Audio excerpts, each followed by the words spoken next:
The ultimate sandbag is great for core work, all right? We're gonna do some core work in our dead bug position. So the dead bug, arms, legs suspended in the air like a dead bug, all right? Here, Brett's just gonna be doing some basic activation in the front side. All it is just a bag, just a little bit of flexion right now. You feel that core? Beautiful. Now, he doesn't have to move anything right now. Really, he could just go and just give me a little bit of a twist and turn with the bag. I love telling my clients to pull the bag apart. Right? That's going to create more tension in the girdle up front, but just showing me those turns. Non-stop pulling the bag. There's one dead bug variation. The other dead bug variation is to hold this still and move one leg at a time. Beautiful. Let's get really tall for me, but you can put your hand on the ground. That's all good too. Yep. Now, the weight up top can shift to one side, just a little angle, and watch. I'm going to ask Brett to just hold it on this corner while he does the dead bug. The weight's pulling him over this way, but he's gonna have to control that load. You feel that extra in your line, that transverse line. Let's go the other way, let's hold that. Slow and control, whatever your client can do for breathing here, but dead bug exercises with the sandbag are great. And another way to make this even harder, just take the sandbag, put it on the lower body itself, so this is a static, and now the dynamic becomes in the upper body. Whether you choose light dumbbells, body weight, or even your own resistance, totally up to you. Great job, B. Now, the ultimate sandbag drag is a great exercise to help the body understand rotational control. From a plank position, you're gonna slowly drag the bag across, almost scraping the knuckles along the ground. You don't want this to happen too fast because then your body's gonna shift or your shoulder's gonna shift. Notice he's nice and wide with the legs. I wanna make it harder. All I have to do is make his feet skinnier. Right there. To make it easier, I can even have him bend his knees and put his knees down, and you'll still achieve that great row depending on what weight is in this bag, all right? But remember, don't let your clients do the work here. Make sure they feel the work here in their core and their hips. For timer reps, what a great way to help rotational strength.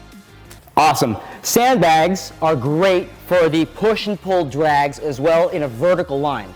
So notice Brett's got a position, a quadruped, knees off the floor, and all he's going to do is pull slowly on the bag and push slowly up, trying to maintain his position of his head while doing so. All right? If he wants to extend this into all the way plank position, he can.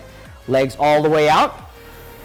That's a progression. You can do this single leg or single arm. Oh, that's super hard now. And one of the best things I like when playing games is just to create some locomotion. So go ahead and let's start you over here, Brett. Come all the way over here. Plank position and do a drag pull down or drag push all the way through. It's just a locomote with this. So here, find a good space where he can press. It's a good tool and a great game when you have lines of people together. Beautiful work. Notice the control. I could easily put a glass of water right on his back. Gotta love that control. And when you're pulling and pushing the bag, you don't want it to be too fast. You want that nice and slow to make sure you feel that all in your core. Great job, buddy. I love the ultimate sandbag for Zercher squats. All right, it's just a unique squat hold. Notice how Brett just kind of rolled and flipped that that bag up onto his arms. His arms have to have this carry position of uprightness. Beautiful. So this is a Zercher hold. He's pulling that bag into his chest and achieving that deep squat and that control. Just like that. You don't want the body to fall forward. That's what the whole point of that bag being in that carry is all about. If I want to add some rotation in this to make that a little bit harder, I can. Beautiful work, kiddo. Pulses, obviously, however you guys want to light up the squat, the heavier the bag, it's all there, but Zercher squat. So we're going to do a plank squat hold using the sandbag. The sandbag's just great to give the feeling. So first of all, we're going to have him move the handles away from each other. Pushes, yep, see those hands, see that I sit away? He's got those 11s right here on the forearms and lift it up. You feel those shoulders on, B? You want this first. You want to have control of that bag and that you're on. And now, getting to that squat, not losing tension in the bag. Pulling those handles apart. Beautiful work, kiddo. You can actually add a press at the top if you like. Woo! But when the bag sits on those knuckles, you really do have to be mindful of the direction of force. Otherwise, that bag's going to come falling off. So this is absolutely about shoulder girdle control and that depth of squat for the core. Show me some rotations into there, Tubi. Yep. If he loses his elbows, that bag's going to come falling down. Beautiful work. I love using sandbags for squats. Now, a unilateral carry or a bazooka carry squat is a great way to hit the core. Why? Because this weight is pulling down Brett's right side hard. If he doesn't really activate, this bag's just gonna come falling off, so you know he's lit up on this side like crazy. It's just a rotational squat, really, of the transverse plane. Holding that sandbag on one side, he displays control at the bottom, pushes through the floor to the top. Make sure you cover both sides. Add a little rotation when you do this side. Now the bazooka squats are great for anybody that has rotation, okay? Because it is going to teach you how to get that weight over to your right leg. Yep. Let's go, rotate that way for me. He's got to pivot onto that leg. You see it? He's got to finish and finish onto that leg. Great job, buddy. Rotational squats, sandbag squats, we love them. Now taking that bazooka squat, we're gonna compound it and I'm gonna add that overhead press. I'm gonna have him rainbow it over his head to the other side. Wow. Brett, strong squeeze on that bag, get it over. Yeah. Hold that middle of it, yeah. I don't want that hitting your head at all. Notice, his body has to accommodate that load left to right. You want even feels in the hips, even though he has one load. That's what core engagement is. It's about trying to even things out. Great job, B. I love ultimate sandbags for bear hug squats, all right? A lot of times when squats happen, people fall over. What a great way to engage the body. Squeeze as hard as you can. Try to take all the air out of that baby as you squat down. Did I say baby? I meant the devil baby. Squeeze it hard as you get down in there. Very nice. The harder the squeeze, the more booty and abs you feel, yeah? Good. Whether you take that squat deep and add a little rotation into it, that's fantastic. You can bear hug, give me a little jump squat. There's so many variations here to do. Yes! But the bear hug squat, proximal stability in that squat. Have fun. All right, my boy Josh Henkin, creator of the Ultimate Sandbag, would love me to show this this max lunge or DVRT lunge. So all you're gonna do is go into a reverse lunge and put the bag on the opposite foot that's forward. Do this nice and slow. And when you do this, what's happening is you're increasing that fascial line, okay? She's lunging and she's also pivoting on top of it. You have to push through the floor to stand, and that's what squares up the bag. All right, now this at its base, to progress it, I can go faster, add load. Let me show you some of that. Fast.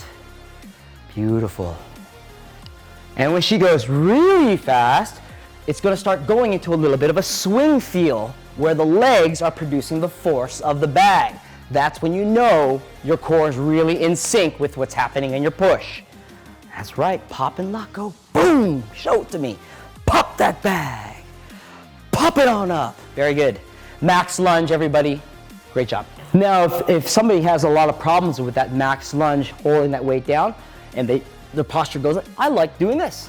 Put the bag up, fix the posture. Nicole, hold on to this beautiful posture as you reverse lunge. And then now give me a little bit of a turn to the side. So again, we're maximizing the tension on that fascial line, the transverse plane, but still asking the upper body to maintain upright posture. What a great way to lighten up your lunge and your core. Great job, girl. Probably one of the best exercises ever, just a bent over row. So the sandbag bent over row is great because, let's just get into the position. Here's the bent over row, hamstrings in tight. Notice Nicole's back is nice and neutral and flat. She's just gonna go into her row, pulling towards her hips, pull towards your pockets. Very nice. Another thing is engage your shoulders more by having her pull the handles apart as she rows. Fantastic work, Nicole. I can do this double leg. I can do this single leg. How's our single leg hinge row doing? Woo! Great job. And when we row, we can also row to the right, or we can row to the left. No matter what, the bent over row is a great way to challenge the posterior chain and the length of your hamstrings. Have fun with it. The sandbag lateral lunge is a great way to teach that lateral line and lunging. So go ahead and start it on out. Step to the side. Yep. You can go alternating here. Now, what I love is the sandbag really shouldn't hit the front of the shin or the knee. You really try to drive your hips back. All right, drive your hips back in that lunge. Very nice. A lot of times I see people maybe even doing a little combo. They can add a row at the end of each lunge if they like to. You can add a little row there just to help the hip understand what it's doing in that position. Very nice. Lateral lunge, sandbag. The sandbag clean is a great way to help your clients understand the clean. So Nicole, let's go ahead. We're going to give this a fast roller coaster ride up, scoop the arms underneath, and receive that bag and that good squatted catch. So here she is. Notice she's got that squat and presses right underneath it. Great job, Nicole. Roller coaster ride up, catch with the arms, and good squat. Very nice. I want lots of control in that squat. Very tight body, loose neck. Oh, look at her go. I love the catch. I love the posture. I love the power that the bag is moving in. Sandbag clean. What a great way. If you want, anybody want to make this a little bit harder, you can definitely do this and add a press at the top. And just push it over. Woo! And back down. Thank you so much, Nicole.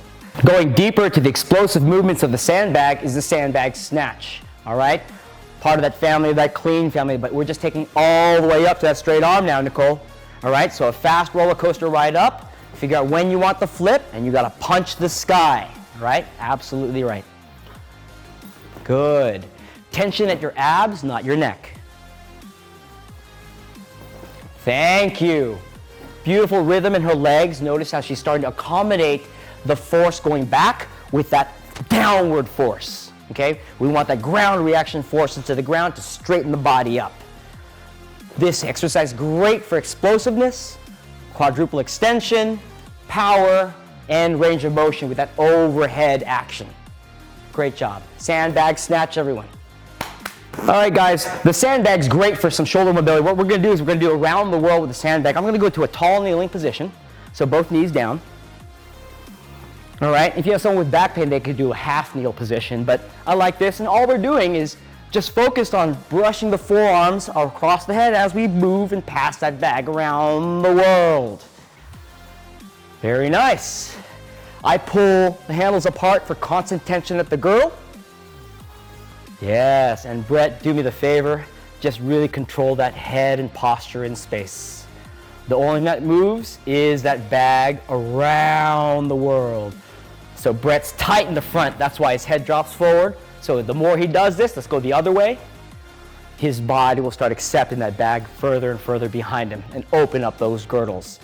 This looks a lot like a halo with a kettlebell, but what a great way to introduce tempo, timing, mobility, stability for the shoulders. Great job, buddy.